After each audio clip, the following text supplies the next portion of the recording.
Of Julius Rivera. No one entering this world can ever escape sadness. Each of us must bear burdens, whether we be rich or poor, and in turn we must bid loved ones farewell as they set out upon life's ventures. Each of us must suffer that sad last farewell when loved ones embark on the last voyage. And we must each take that final journey.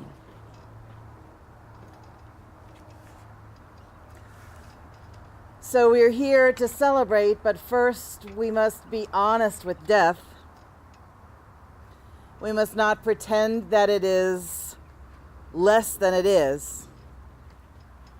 It is separation, it is sorrow, it is grief. But let us neither pretend that death is more than it is. It is not an end to love. As long as memory endures, Julius' influence will be felt. There's a proverb that says, each one of us dies twice. Once when the breath leaves our body, and for the last time when the last person who remembers us and tells stories about us is gone. It is our custom in the Unitarian Universalist tradition to have a memorial service that is mostly stories. A memorial service is about the person we have lost. No one can ever see the whole person.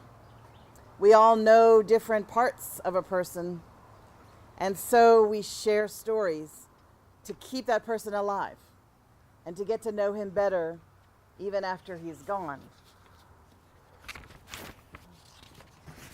I have a reading that was written by Rabbi Gittleson, the first U.S. Marine Corps chaplain who was a Jewish chaplain.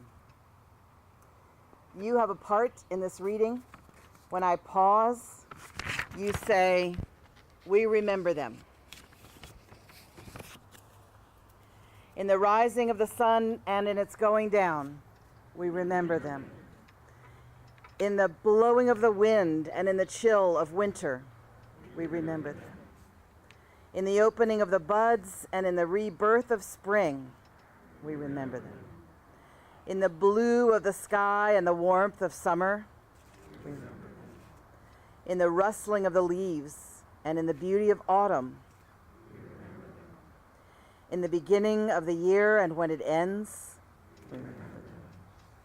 When we are weary and in need of strength, we remember them. When we are lost and sick at heart, when we have joys and special celebrations we yearn to share. So long as we live, they too shall live, for they are part of us. We've gathered here in this beautiful place to acknowledge the death of someone that many have known and many have loved. When someone we love dies, family and friends gather with sorrow in our hearts to be comforted just by looking into one another's faces. Some of that loneliness, some of the sadness is healed in us by seeing it reflected on the faces of others whom we love. At times like this, the various ways and creeds which sustain us separately can come together in a harmony that acts across all systems of belief. What we have in common is that we are sorrowing. What we have in common is that we have rituals with which to say goodbye. So we gather in grief and sorrow, but we also gather to celebrate a life. We come together to give thanks we knew this strong-minded person, to express our gratitude for the days and years we were able to share with him, by remembering the best of Julius, by recalling some of his finest qualities, by honoring the principles, values, and dreams which guided his life. Some of his enduring nobility flows into us. that we might ourselves be more noble in the days ahead. No one person can sum up in words the life of another. We can say how much Julius loved music. We can say that he loved fire. We can say that he loved his friends and his family. That is not enough.